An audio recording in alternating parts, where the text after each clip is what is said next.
Hartford's #1 for hip hop and R&B. We got Safaree in the studio today. What's up? What up? Straight Medea. CT, what's good? How you doing, my friend? I'm alive. I'm blessed. I'm able to breathe, speak, look across, and see blue eyes looking at me. It's a good day.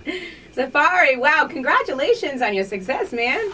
Hey, thank you. I didn't even know I had success, but everyone's been saying that to me lately, so I guess something must have been, something happened. Do you feel like you are growing, like as an artist, as a person? I definitely feel like it.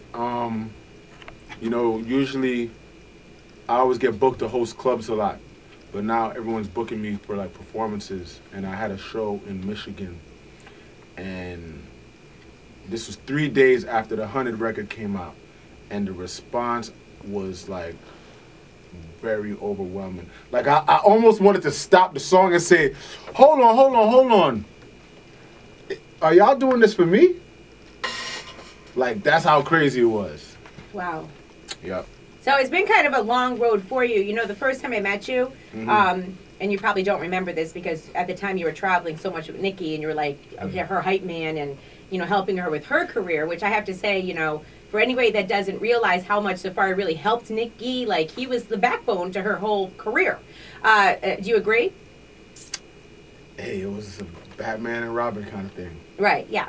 So, I mean, the first time I met you was over at the XL Center in downtown Hartford. We had a show, and Nikki was there, and I went backstage to go do an interview with her. It was kind of like a really quick, impromptu type of interview. Like, they were like, hey, Jenny, come back here. Was that when Ludacris came out on stage?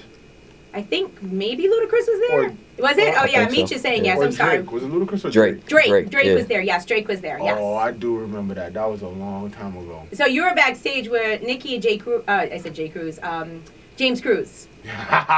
Yes, that is definitely a throwback. And I went back there to do this interview, and me and her always had like a really good rapport and whatever. And I remember saying to you when the interview was over, because at the time you were in the press like a lot, and everybody was saying that your name was SD.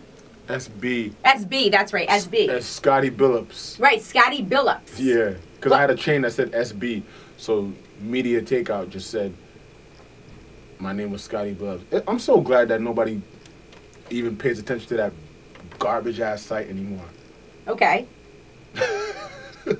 So I remember saying to you like, oh yeah, and you were very, very nice, and you came over and you said hi and you introduced yourself, and I said, oh, you're SB. And I remember Nikki saying, I remember that. And I remember Nikki saying to me, that is not his name. SB? Yeah. I remember it so clearly. Yo, I remember that. That's the crazy part. I remember that, and I remember you. Like, you brought me back to that day. I remember that. I remember I think I had on a black shirt with the custom I Want a Minaj shirts I used to wear, and some gray jeans and my shades and my fitted cap backwards. How I used to always rock it. I definitely remember that. So was there, I'm just curious, was there some sort of like struggle that went on as far as, I mean, we all knew that in that situation, Nikki was considered the star, but I know you were also trying to grow your career. Was there some sort of struggle that went on between the two of you over that? Nah, it definitely wasn't a struggle. I just played my role, played my position, and I just supported. And, at the time, I was cool with that. Okay. And then, I'm curious because now it seems like, when I see things about Nikki on the internet or whatever, and tell me if any of this is like false stories or what people are calling now fake news. I see when something happens, a lot of times it's almost like you're still coming to her defense and trying to like protect her. Is it because you saw her grow from, a star? It's just because at the end of the day, that's somebody that I've shared most of my life with, I wouldn't try to kick a horse while it's down while everybody else is attacking, So sometimes I like to just, if I have to say anything, I'll be a peacemaker. I'd rather be a peacemaker. Well, that's very big of you. Very big of you. So how long have you guys known each other, by the way? Like 14 long months. Wow, so you guys were super young when you met, right? Yeah, it was fresh out of high school. Wow. So, I mean, obviously, I'm sure you missed your friendship with her. Hey, people grow older and, things change. So, you just got to roll with the punches and just roll with life throws at you. Right. So, but now I'm hearing that you might have this blossoming like relationship with Juju. Is this happening or what? Nah, everybody's saying that, but me and Juju is. Y'all look good together. Yeah, that's what they're saying. They're saying that because they're saying we look good together, but me and Juju, we're definitely just. We're just cool, and you know, she just got out of a long-term relationship herself. With Cam, yep. And I wouldn't even try to, like, I know what it's like when you come out of a long-term relationship, no matter what you think you're ready for. And she needs her me time. Right. More than anything. Yeah. I don't know if she knows that, but that's what, you just need to rebuild yourself. Because even, you know, with me, it took me a good 4 years to, you know, find myself and be happy and just be able to, you know, do me. So do you still blame Meek Mill, by the way, for the breakup? Nah. It just was a grown up kind of thing. Like, you just grow out of situations, and you know, nothing lasts forever. Right. Okay. So, you know, now you haven't been dating anyone, or like. I mean, on the show, I know on the show they always try to make it look like people are seeing each other and doing certain things, but I haven't been seeing anyone seriously. You know what I'm saying? I would like to, but it's very hard to, and I feel like especially now with me being as busy as I am, whoever would be dealing with me is somebody that would have to really understand how to deal with me and my lifestyle of just being so busy. And you know, I'm a walking LLC. Like, everything that I do is me. I make money off of being me. Right. So my life is my business. Now the pictures came out though. So you're talking about maybe possibly finding a relationship. I'm sure so many women are hitting you up because, can I say something? When I saw those pictures, I was devastated.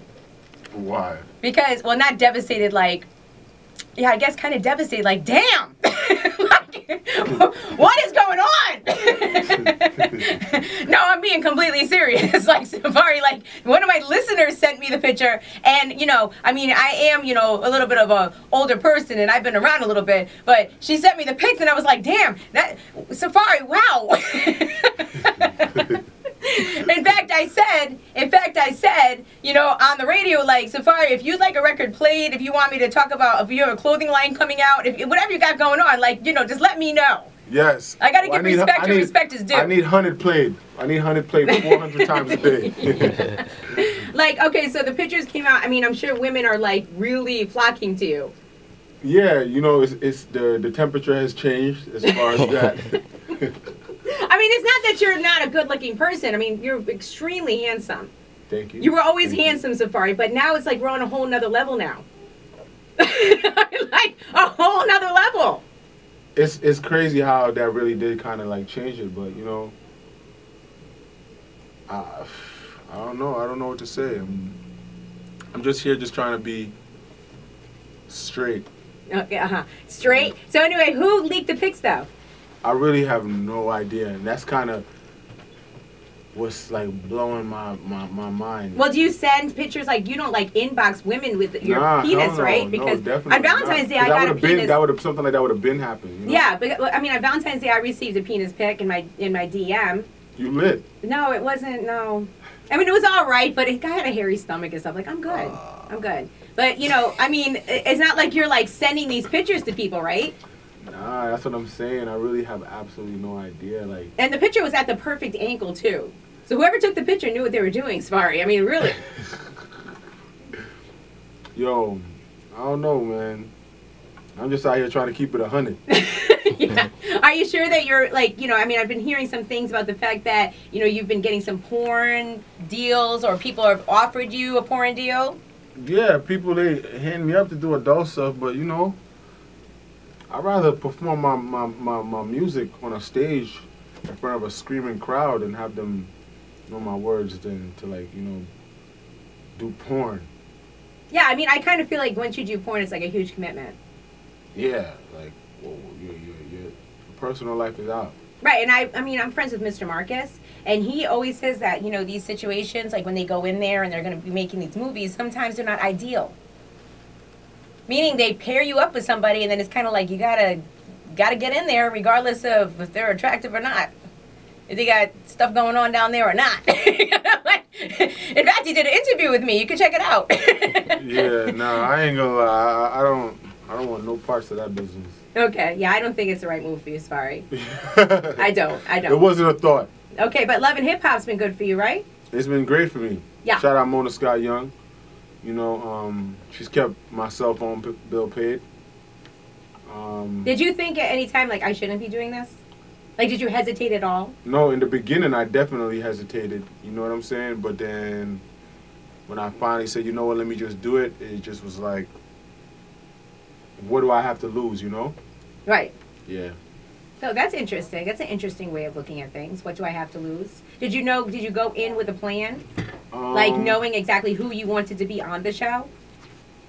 I just was like, I'm going to just go into this and be myself. Like, I really had absolutely no idea how people were going to take me. I just was like, I'm just going to be outrageous. I'm going to wear a fur coat with no shirt. And I don't care what anyone has to say about it.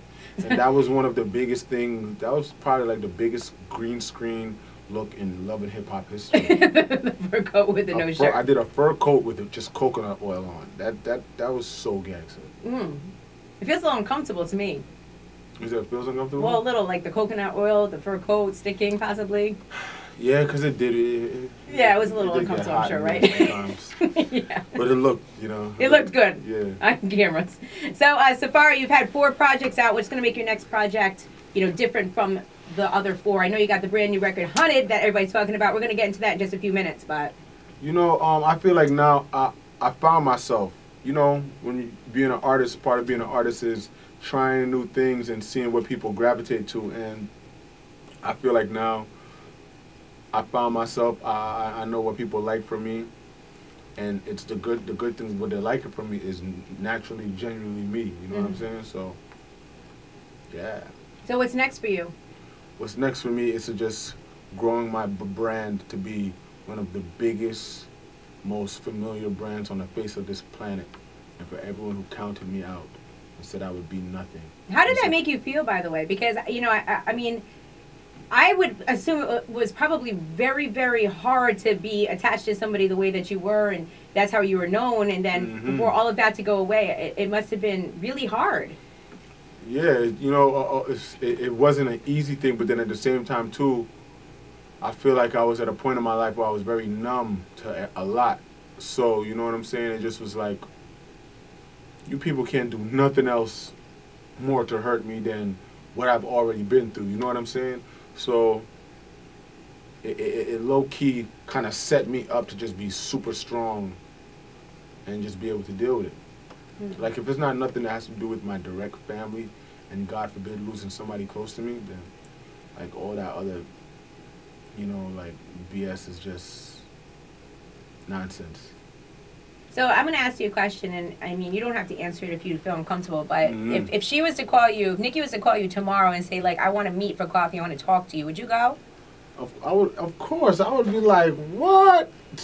Make sure ain't no security around. It needs to just be us. Alright?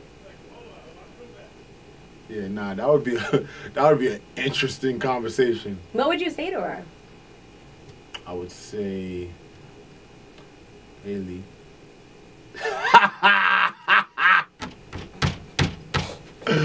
I call her Lee. That's why. Really? So why? It just was something I called her. Okay. Yeah, but that would be extremely funny. But you know, she hates my guts though, so that wouldn't happen. Are you sure she hates your guts? Yeah, man. The reason why I'm saying this is because you haven't seen like any kind of like huge successful situation happen on her part relationship-wise. You know, we hear things, but we haven't seen anything, and nothing really on your part either. And since y'all have known each other, sometimes you got to go back to the people that you started with in order to gain some perspective on your current situation. In order to you know.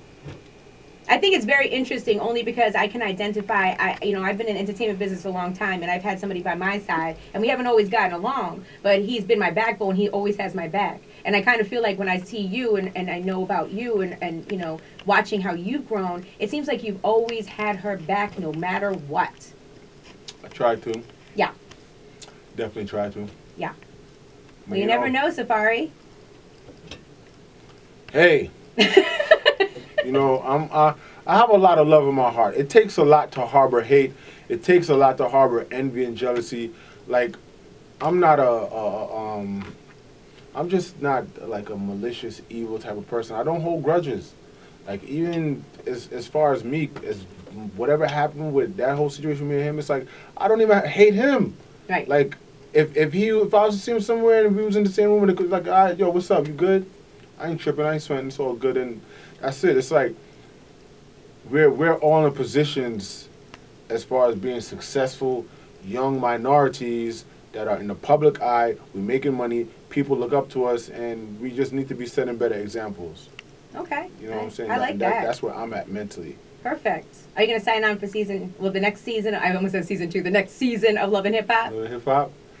I feel like the platform is just so amazing. It's like what I like too is like when I was over at Papoose' birthday the other night and I saw you there, it seems like you all really do get along. I mean, I know there's some riffing on the show or whatever, but it's like I saw you there, Yandy there, Mariah Lynn there, everybody was there, and it's kind of like interesting because you seem like you all respect each other. You all have mutual respect for each other. Yeah, because we on the show, we do what we do, but in real life, we really out here doing our thing. Right. You know, like this. Like, I mean, I know on the reunion it was like you and Yandy were kind of like not getting along because you took her artist off your record or whatever. Yeah. Like I know that, but it's like it seemed like y'all have mutual respect when you're all out in public and. Yeah, because we respect the grind, we respect the hustle, and we all hustlers. We all putting on. And another thing too, it's like we're changing that whole stigma of people on Love and Hip Hop, they're not doing nothing. Right. Oh, they washed. Like, can't nobody ever look at me and say I'm not doing nothing and I'm washed. And I'm on Love and Hip Hop. Right. So if anyone want to say anything,